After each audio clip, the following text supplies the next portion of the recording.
Well, joining me live this afternoon here from Mines and Money Connect in London is Richard Carleton, the CEO of the Canadian Securities Exchange. And it's securities, isn't it? Not stock exchange, is that correct? Well, we'll take anything securities, Anything. so debt, convertible instruments, and Okay. structured products and ETFs and so on. So yes. Great. Okay, well, thank you very much for joining me today. Can I ask you first of all, why have you come to this Mines and Money Connect event? Well, really from the formation of the Canadian Securities Exchange, the mining industry has been at the core of the issuer list that we present to the world. And there has been, over the last 3 years, a significant increase in the number of mining companies that have been coming into the market in Canada. Okay. And fortunately for us, a good majority of those companies have been choosing to list on the Canadian Securities Exchange. Good. So give me a sense of the environment at the moment. I mean, generally speaking, people are saying the markets are a little bit tough, capital's a little bit harder to come by. What are you seeing over in Canada on the exchange? Well, we are mostly servicing the exploration stage company as they come into the markets for the first time. And what we've seen over the last year and a half or so, is that good projects, by and large, can find the early stage funding to get the project off the ground. Okay.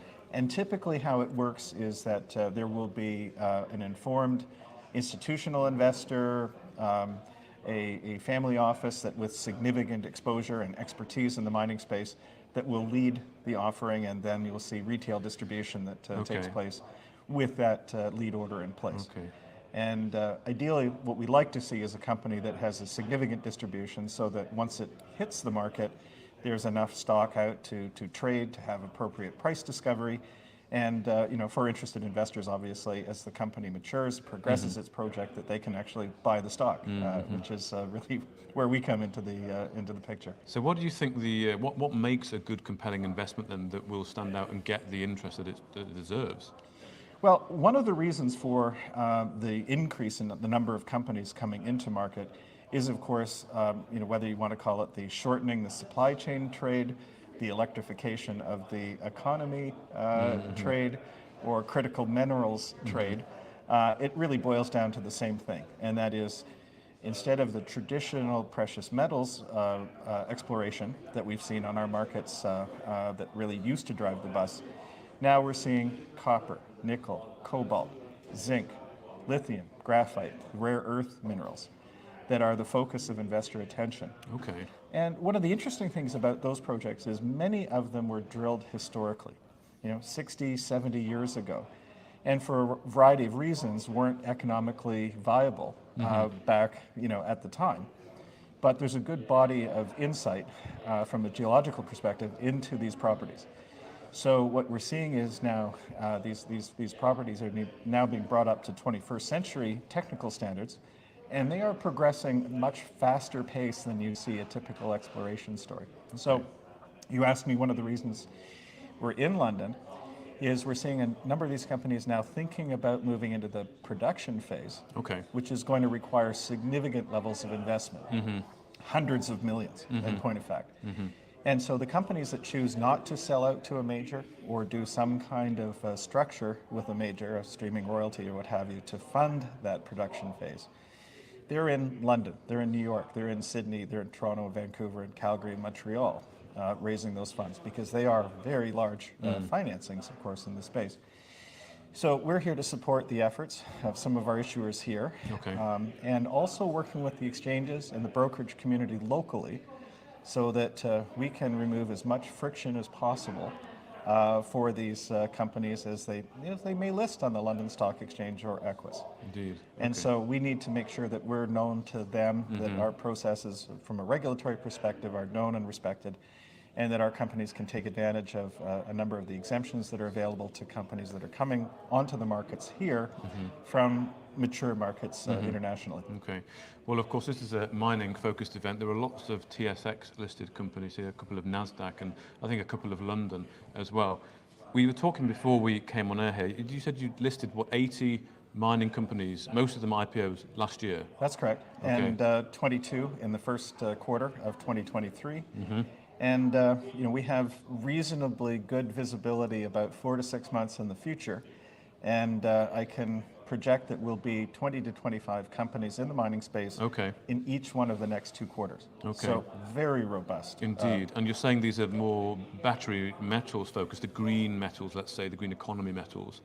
A wide portfolio of, Okay. of minerals that are being looked for mean- by these companies. I don't know how long you've been in the game, but Obviously a while.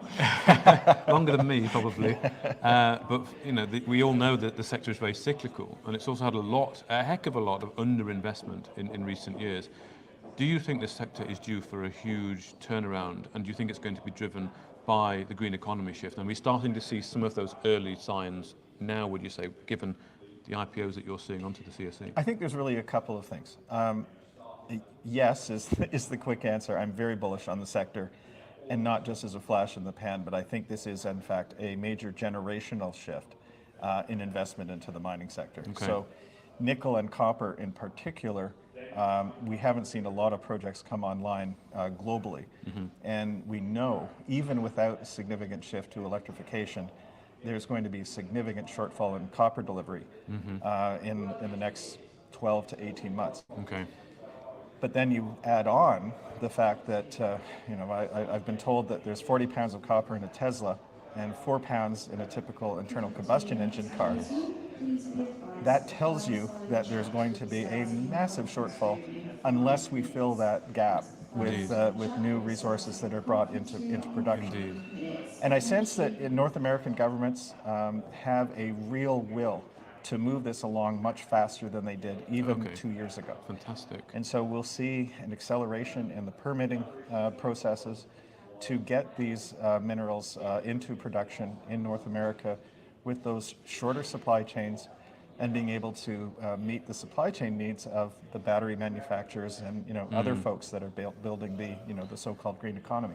I really think this is a fascinating industry to be in at the moment. I mean, I was speaking to someone who was here representing the US government yesterday, and he was sort of responsible for the critical metals or critical minerals list that the United States has, and he's obviously here to try and make partnerships and to take the United States down that route. Someone I spoke to just before speaking to you, they have a project in nickel, and Mitsubishi have partnered directly with them because they want to secure their supply chain. This is completely revolutionary, isn't it, in this world? Well, absolutely. And the province in Canada that I live in, Ontario, announced a subsidy of $13 billion to Volkswagen to build a battery plant in an old Ford assembly facility just west of Toronto. There's no supply chain for that plant yet. And so, one of the nice things about North America is that when we finally turn our minds to something, generally speaking, it will happen. Same with the Brits, actually. So, we can dawdle around, but, the demand will be there. And it appears certainly that the levels of government are committed to doing what they can to move that process Well, it's really along. good to see that. I mean, I was talking to a commodities investor over in Zurich, and he's modeled all the miners. He's a very data-driven guy, and he told me that if we're going to go down the green shift, we need to create the investment of 6 United States of Americas in the next 30 years, and most of that needs to happen in the next 10. And I said to him, oh, well, that's pretty good for the sector, isn't it? And he said, I think it's going to be one of the greatest moments to be alive. Well, it's. I think that's right. And again, when I talked about who is backing these early stage companies, it's really smart, insightful Well, you said people. about smart money, yeah. Yes, So how do you define smart money then as opposed to retail? Because we said earlier about retail not putting their money into the markets because people are feeling the pinch a bit more due to interest rates. There's a lot of uncertainty around money. That's fair. So who are the smart guys then? What are they up to? Well, again, there are a number of folks who have demonstrated a track record of success in investment in the mining space generally. And we know who they are in Toronto and Vancouver and various other places around the world. And so, as I say, we see these same names over and over again on the cap tables of these companies that are coming into market right now. And as I say, that, again, if I were a retail investor, I would be tremendously impressed to see those sorts of names Indeed. leading these investments. And, to be blunt, it's probably a good way to make money is investing alongside these folks. Indeed. Because given again their past track record. I mean, I've been talking to a lot of mining companies, and we said just before we came on air about asset values being very, significantly lower than really what they should be, because the love is just not there at the moment for these companies and these Not markets. yet, but I think as interest rates, as we get out of the increase cycle, and then again as we start to see interest rates start to decline, I would expect to see retail participation rates increase quite dramatically in North America in particular. So when there's a bit more certainty around what's happening with interest rates, people have a bit more clarity. I think that's right. Okay. In terms of a timeline, always difficult to give timelines. When do you think we're going to enter this bull market? When are we going to start the mining commodities boom cycle? It started. It started. Okay. It started. Well, you heard it here first. Thank you very much, Richard Carleton there, the CEO of the Canadian Stock Exchange, for joining us live at Mines and Money Connect in London. Thank you very much for your time. My pleasure. Thank you. If you enjoyed this interview, then give us a thumbs up, a like or a retweet. Subscribe to us on YouTube or follow us on Twitter and hit that notification bell to be the first to know when we release new content. There's loads of great content on our website too, across all our programs at stockboxmedia.com. Thank you for watching.